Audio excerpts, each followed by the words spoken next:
When a wish-fulfilling serpent enters the palace through the main gate to kill the king, she is stunned. She sees that from the main gate of the palace to the inside of the palace, very beautiful and fragrant flowers of various types have been spread on the path. The serpent moves forward, mesmerized by the touch and fragrance of the flowers, and thinks, I had come thinking that since the king had already been told the fixed date of killing her, there would be a very strict guard, and the king's soldiers would be standing with weapons at every nook and corner. But she did not see even a single soldier anywhere. Surprised and in this confusion, when the serpent moved a little ahead, she saw small, innocent children sitting on both sides of the path leading inside, feeding milk to the snake babies and playing with them. Seeing all this, the serpent's heart started melting. Her cruelty turned into affection for a moment. But then she remembers her promise about the death of her husband. Remembering that scene, the snake moved forward, hissing in anger. When she reached right inside the palace, in front of the king's room, she saw that the queen was engrossed in worshipping the snake god with folded hands. When the queen sensed the arrival of the snake, she stood in front of the snake with folded hands, and with tears in her eyes tells the snake, Come Nagin Devi, you are welcome. I hope you did not have any kind of trouble in coming here.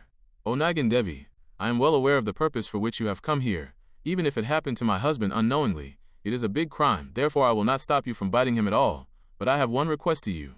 Before you bite my husband and take his life, you should bite me too. I am a faithful woman. I can never see that anything happens to my husband while I am alive. Saying this much story, the demon Dambhikasura asked King Vikramaditya, Hey, tell me Vikramaditya, will that serpent fulfill her vow taken by killing the king on her dead husband or not?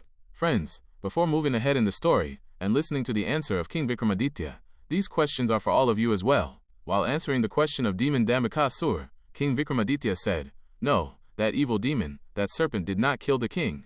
Even the anger of the queen melted after seeing the queen's devotion to her husband. After all, she was also a woman. Her devotion to her husband went far beyond the limits of revenge. And as far as taking the vow by swearing on her dead husband is concerned, the serpent threw herself in the Havan Queen fire pit, burning nearby, and gave up her life. Now neither will she remain alive, nor will she have to fulfill her vow. On hearing Vikramaditya's answer, the demon Dambhikasura, getting disappointed, said, You said the right thing. You are really very intelligent, King Vikramaditya. But still I have 4 questions left, with the hope that somewhere King Vikramaditya, entangled in those questions, starts telling his next puzzle. Listen.